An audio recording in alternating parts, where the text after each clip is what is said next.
오늘 하나님 말씀은 구약 성경 창세기 제12장입니다. 창세기 12장 1절부터 5절에 있는 말씀까지입니다. 제가 읽겠습니다.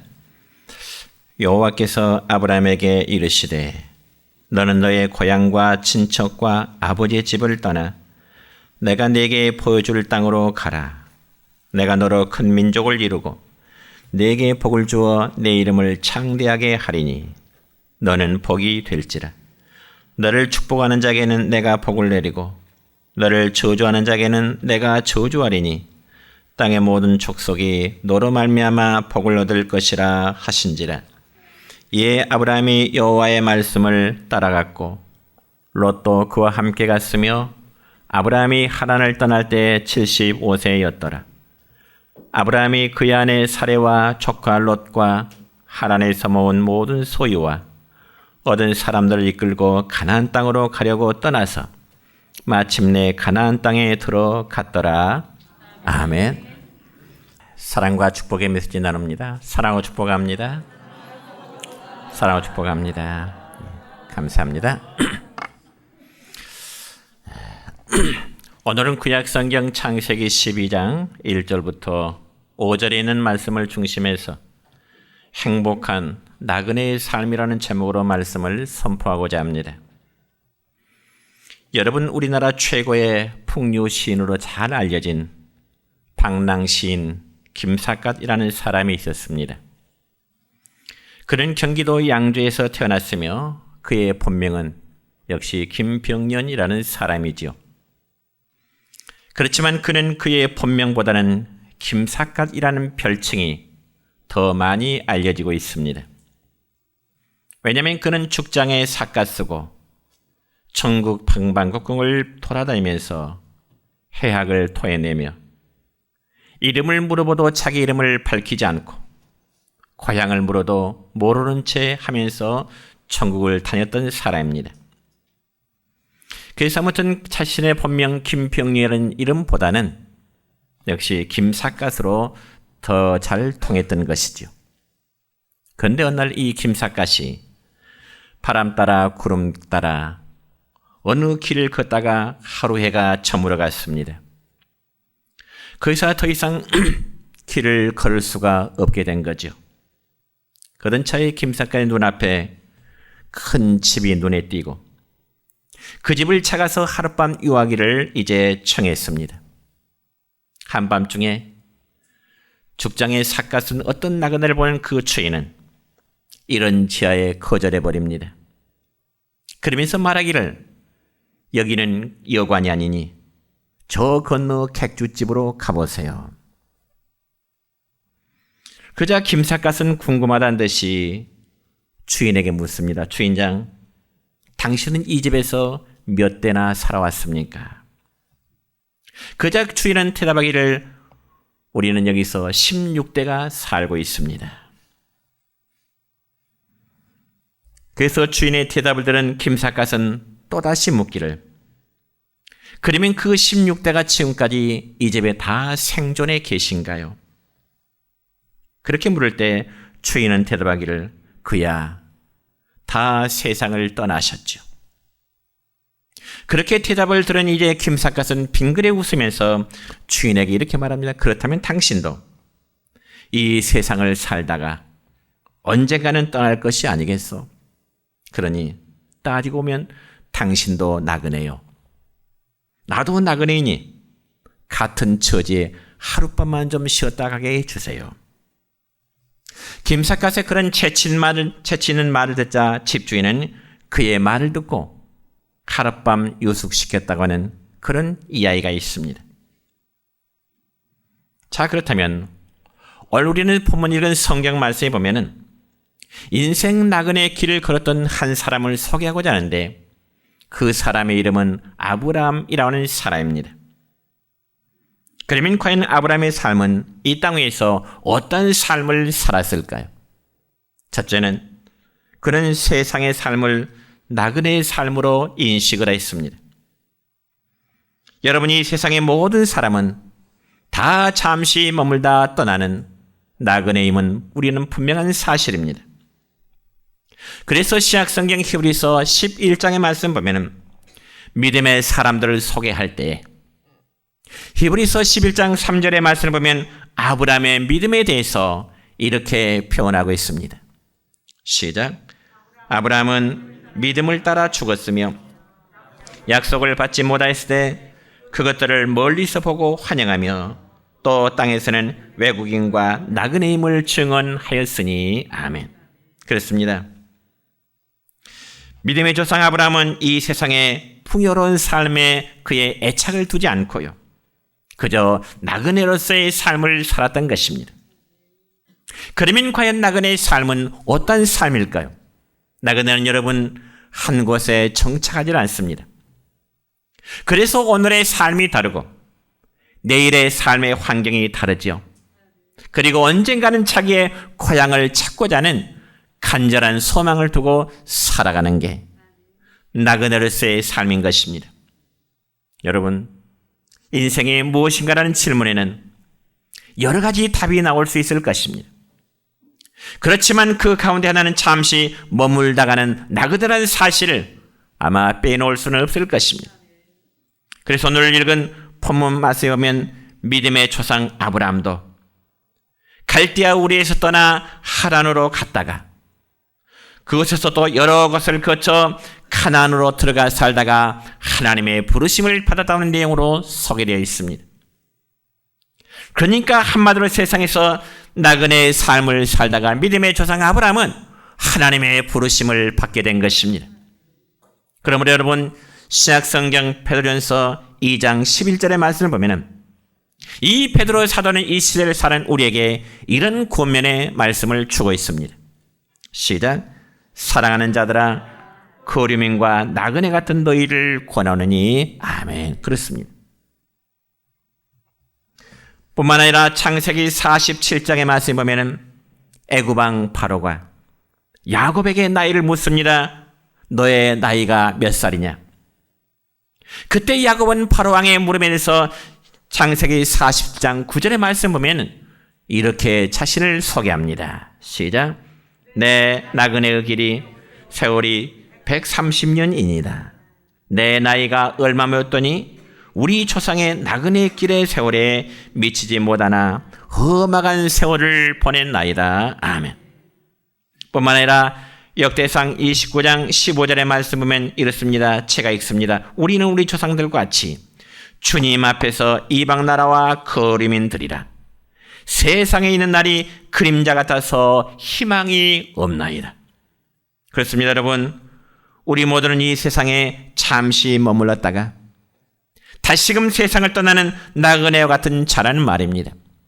이 분명한 사실을 어느 누구라도 부정할 자는 아무도 없습니다.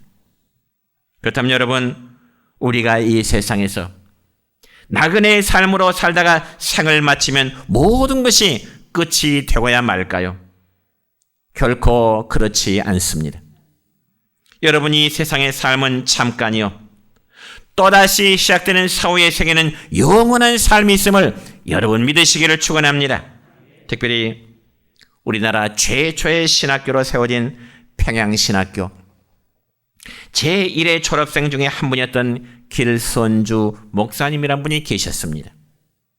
길선주 목사님, 그분은 당시에 열정적인 목회자였고요, 또 많은 곳에 이제 부흥사로 활약했고요, 또 많은 사람을 개종시킨 능력이 있는 하나님의 종이었습니다.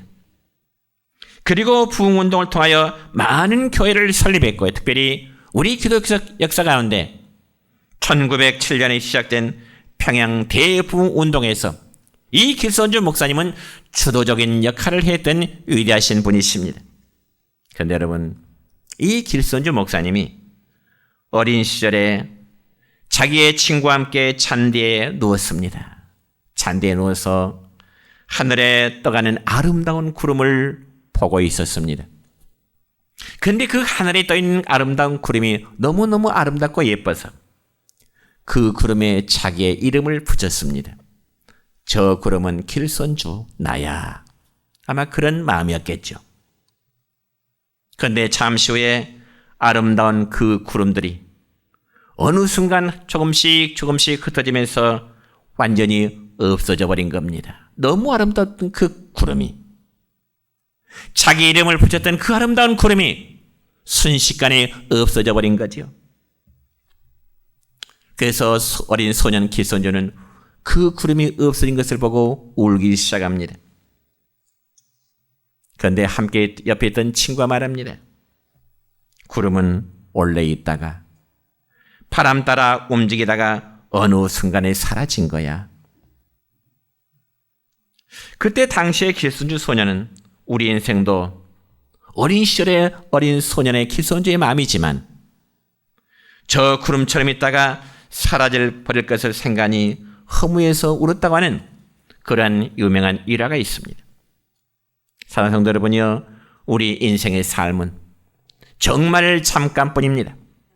그래서 구약성경 시편 90편 10절의 말씀을 보면은 이런 말씀이 있죠. 시작.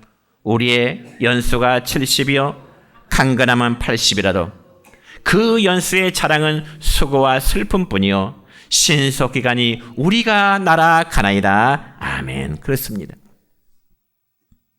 여러분, 사람의 나이가 80년을 산다 할지라도 어쩌면 그 시간의 흐름은 신속히 날아간다, 신속히 지나간다는 사실입니다. 여기 계신 우리 성도님들 가운데 70, 80대 연세에 계신 분들에게 지난 과거의 세월이, 지난 과거의 시간들이 어떠하십니까? 물어본다면 아마 대부분은 너무 빨리 시간이 흘렀다, 아마 그렇게 답변할 것입니다. 젊은 제 세대도 그런 것 같아요. 지난 시간들을 돌이켜보면 너무너무 시간이 빠른 것 같습니다. 그렇다면 우리가 성경 몇 군데의 말씀을 보면 세월의 빠름에 대해서 성경에는 이렇게 표현하고 있습니다. 먼저 시편 102편 3절의 말씀 볼까요? 이렇습니다. 시작. 내 날이 연기같이 소멸하며 내 뼈가 숯같이 탔습니다. 호세아 13장 3절입니다. 시작. 그들은 아침 구름 같으며 쉬 사라지는 이슬 같으며 타작마당에서 광풍에 날리는 쭉정이 같으며 굴뚝에서 나가는 연기 같으니라. 여러분, 야고보서 4장 14절 제가 읽습니다. 내일 일을 너희가 알지 못한도다. 너희 생명이 무엇이냐? 너희는 잠깐 보이다 없어지는 무엇이라? 안개니라. 너희들의 생명은 잠깐 보이다 없어지는 안개라. 그렇습니다. 여러분, 이처럼 세상의 삶은 잠깐이지만 그러나 죽음 이후의 삶은 영원하다는 사실을 여러분 믿으시길 바랍니다. 왜냐하면 사람이 육신의 죽음 이후에는 그것으로 끝나는 것이 아니라 영생과 영벌로 새로운 삶이 또다시 시작되기 때문에 그렇습니다. 그래서 구약성경 다니엘서 12장 2절의 말씀 보면 이런 말씀이 있습니다. 시작. 땅의 티끌 가운데 자는 자 중에서 많은 사람이 깨어나 영생을 받는 자도 있겠고 수치를 당해서 영원히 부끄러움을 당할 자도 있을 것이며 아멘. 그러니까 이 말씀은 여러분이 사람이 죽은 이후에 하나님의 나라에서 영생함을 누릴 자가 있는가 하면 반면에 지옥의 권세 아래 떨어져서 영원한 수치와 고통을 당할 자가 있을 것이라는 말씀인 것입니다. 여러분 믿습니까? 믿으시길 바랍니다. 우리가 신약성경 마태복음 25장의 말씀 보면 주님은 주님 재림하심으로 심판 때 양과 염소, 알곡과 쭉정이를 오른편과 왼편으로 갈라놓고 왼편에 있는 자들은 영번에 처할 것이고 오른편에 있는 자들은 영성에 들어갈 것을 말씀하고 있습니다. 영번에 들어갈 자는 바로 지옥의 권세 아래 떨어질 자들이요, 영생에 들어갈 자는 알과 같은 성도들이요, 양과 같은 성도임을 주님은 비유적으로 말씀하십니다. 그러므로 여러분, 믿고 구원하는 자들이 하나님의 나라에서 누릴 삶을 영생이라고 말씀한다면 영생은 바로 문자 그대로 영원한 삶을 가리킵니다. 믿습니까? 그렇습니다. 그렇지만 하나님의 사랑을 거절하고 그리고 불신의 삶을 사는 믿지 않는 자들은 영벌에 처하게 된다는 사실입니다. 이 분명한 사실을 다시 한번 믿으시길 축원합니다. 그럼 우리가 이 땅에서도 행복하기 위해서는 내 삶에 좋은 동반자를 만나야 행복한 삶을 살 수 있습니다. 마찬가지로 우리가 영적인 면에서도 마찬가지입니다. 여러분, 서양의 어떤 사람이 자신의 죽음을 앞두고요, 미리 묘비문을 자기가 직접 써놓았습니다. 자기 무덤 앞에 세워질 그 묘비를 자기가 직접 미리 써놨는데 그 묘비의 내용은 이렇습니다. 이곳을 지나가는 사람들이여, 당신들이 지금 존재하듯이 나도 그러했노라. 그러나 지금 나는 죽어 이 무덤에 묻혀 있듯이 당신들도 언젠가는 죽어서에 묻힐 것이오. 그러니 나를 따를 준비를 하시오. 자기의 묘비 앞에 세워진 비석에 그렇게 글을 써놨습니다. 그러자 묘지를 지나가는 사람들마다 그 묘비문을 쭉 읽어보지요. 그런데 어느 날 한 여행객이 그 묘비문을 읽고 거기다가 몇 자 더 추가해서 적어놨는데 내용은 이렇습니다. 나는 당신이 어떤 길로 갔는지 알지 못한 한 결코 나는 당신을 따를 의사가 없습니다. 이란 글을 덧붙였습니다. 여러분, 이 세상의 사람이 어디서 와서 어디로 가는지 알지 못한 사람이 참 많습니다. 그렇지만 믿음 안에 사는 우리는 시작과 마지막이 어떻게 되는지에 대한 분명한 답을 알고 있음을 여러분 믿으시기를 축원합니다.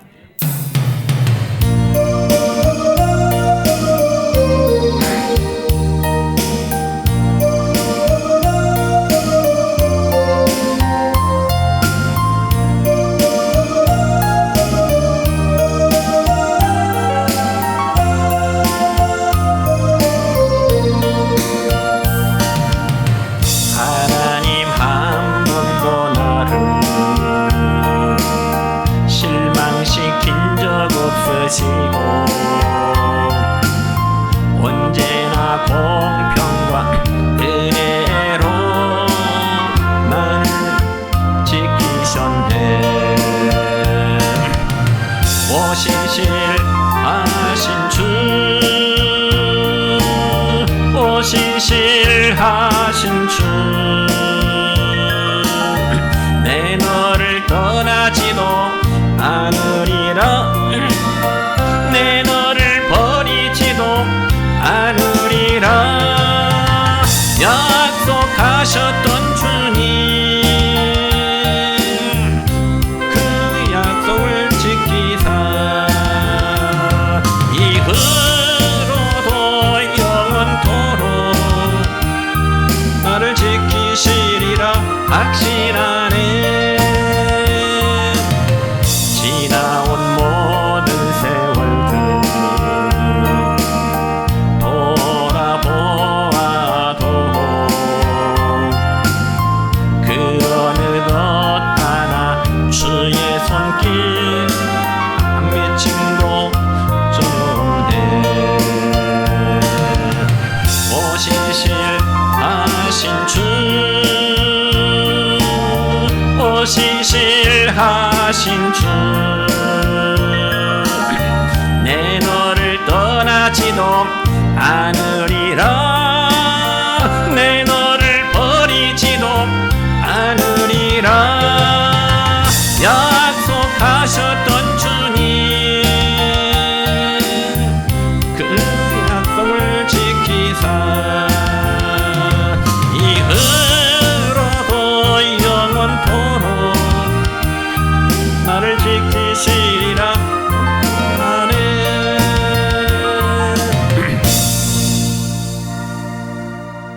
두 번째로 성도는 돌아갈 본향이 있는 행복한 나그네입니다.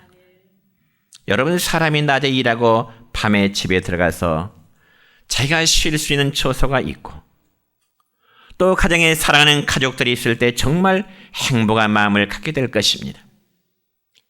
그렇지만 하루 일과를 마치고 집에 들어가도 편히 쉴 수 있는 처소가 없다면 아마 분명 불행한 사람일 것이지요.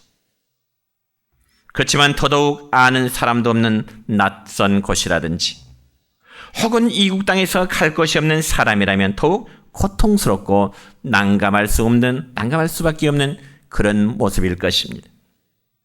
그와 마찬가지로 이 세상 잠깐 머물다가는 세상에서도 정말 쉴 만한 처소가 없다면 불행이듯이 우리가 세상을 떠났을 때 우리가 편히 쉴 수 있는 아름다운 처소가 없다면 그는 분명 불행한 결국을 맞을 수밖에 없는 것입니다. 그래서 히브리서 기자는 믿지 아니하는 자들은 영원한 안식에 들어가지 못하리라 하였고 믿는 자라도 마음이 강팍해 있어 뒤로 물려가 침륜에 빠질까 조심하라. 믿는 자랄지라도 혹시라도 불신의 길에 넘어질까 조심하라. 그런 경고를 줍니다. 여러분 그 말씀에 대해서 히브리서 4장 1절의 말씀 보면 이렇게 기록됩니다. 시작. 그러므로 우리는 두려워할지니 그의 안식에 들어갈 약속이 남아있을지라도 너희 중에는 혹 이르지 못할 자가 있을까 함이라. 아멘. 여러분 주님은 영생에 참여하지 못하는 자들이 나중에는 슬피 울며 이를 갈미 있을 것이라고 성경에서는 말씀하십니다.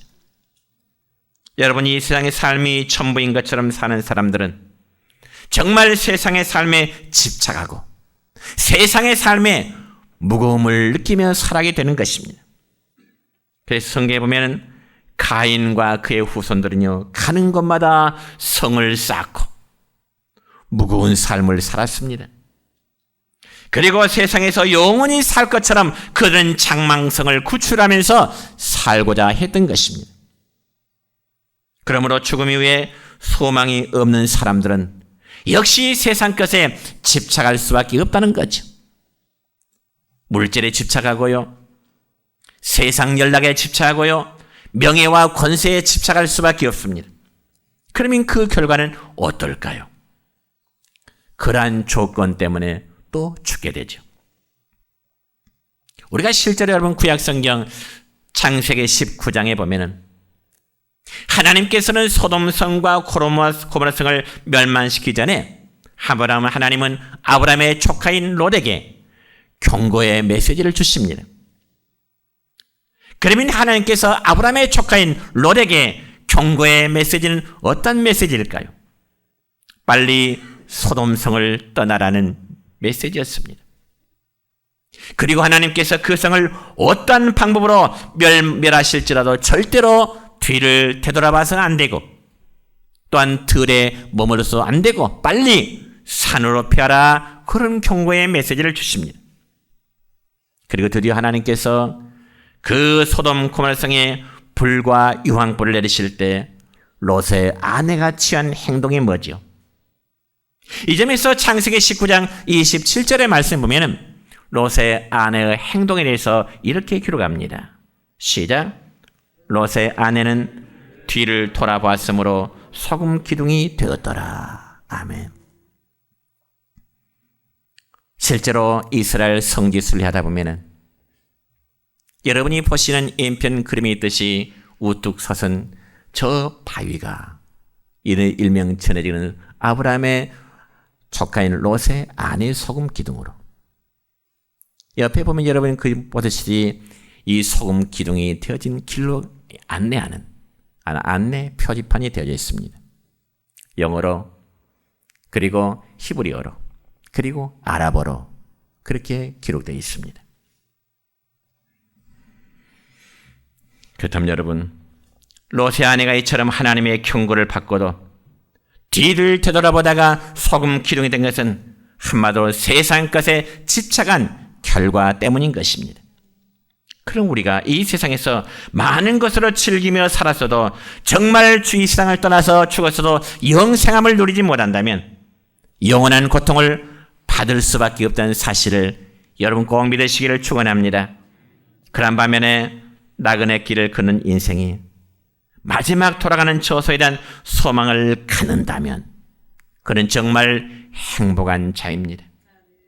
그래서 주님은 사랑하는 제자들에게 이런 말씀을 주시지요. 요한복음 14장 1절부터 3절까지 있는 말씀인데 제가 읽겠습니다. 너희는 마음에 근심하지 말라. 하나님을 믿으니 또 나를 믿으라. 내 아버지 집에 거할 것이 많도다. 그렇지 않으면 너에게 일렀으리라. 내가 너희를 위하여 거처를 예비하러 가노니 가서 너희를 위하여 거처를 예비하면 내가 다시 와서 너희를 내게로 영접하여 나 있는 곳에 너희도 있게 하리라. 아멘.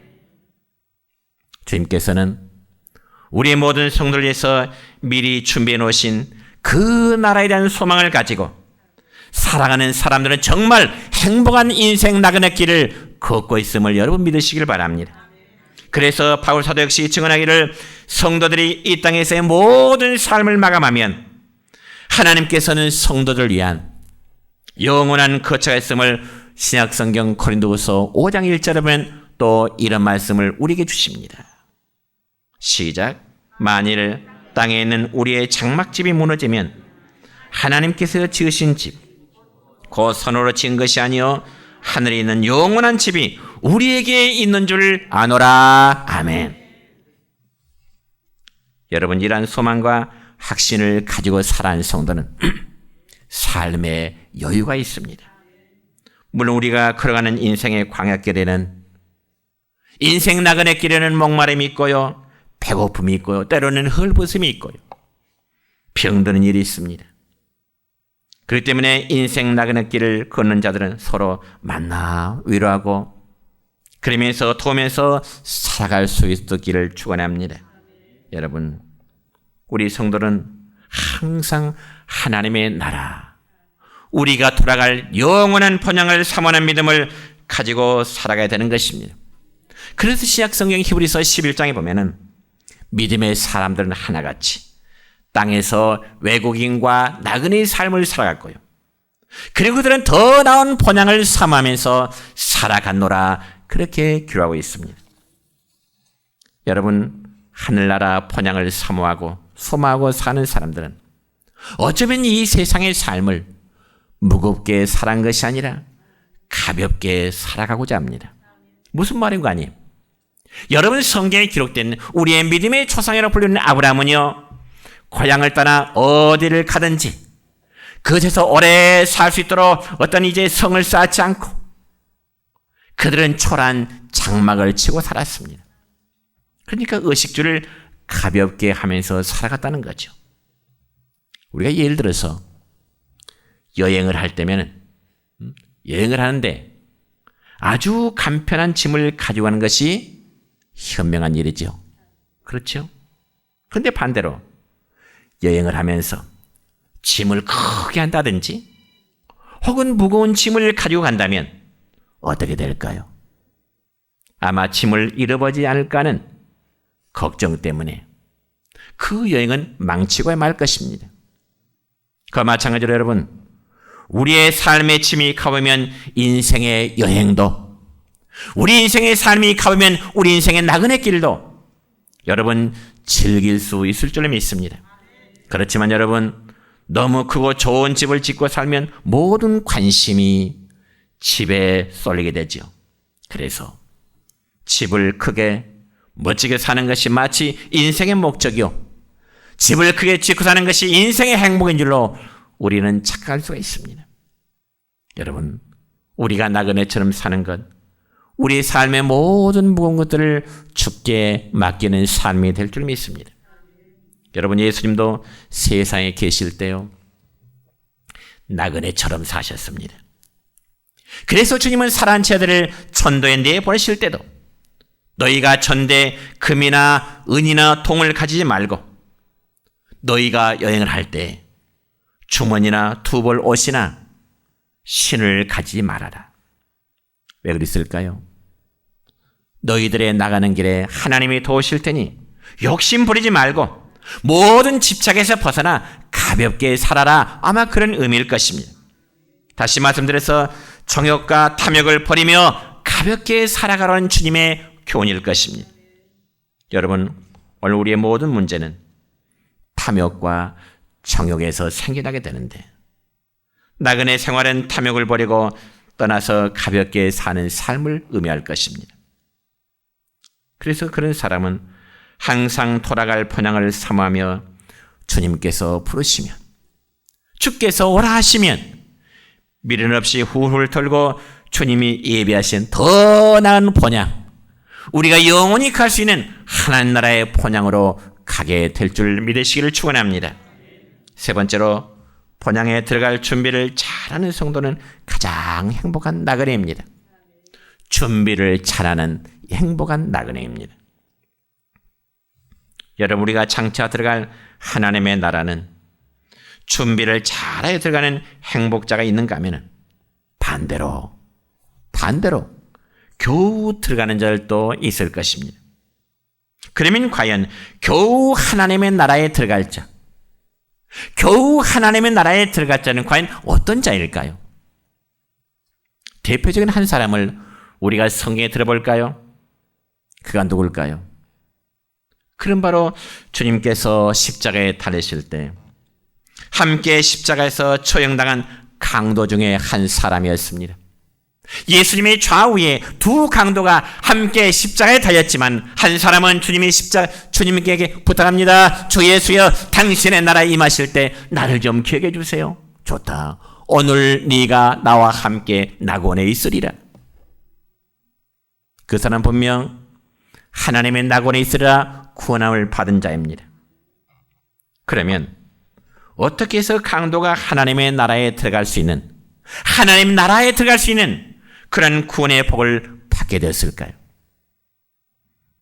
여러분, 분명하십시다. 구원은 행함으로 얻는 것이 아니고 예수님을 믿고 영접하여 회개하여 죄 사함을 받으면 누구나 구원함에 이를 수 있다는 사실을 믿으시기를 축원합니다. 구원은 우리의 행함으로 결코 아닌 것입니다. 그래서 성경에서는 구원을 하나님의 선물이라고 말씀하십니다. 다 합시다. 구원은 하나님의 선물. 믿습니까? 선물은 내가 어떤 노력에 대가하는 것이 아니라 상대방의 조건 없는 사랑으로 입는 것이 선물인 것입니다. 그러므로 십자가에 달려 구원의 약속을 받은 강도의 구원은 표현상 부끄러운 구원이라 말할 수 있을 것입니다. 그래서 신약성경 고린도전서 3장 12절로 15절까지의 말씀은 이렇습니다. 시작.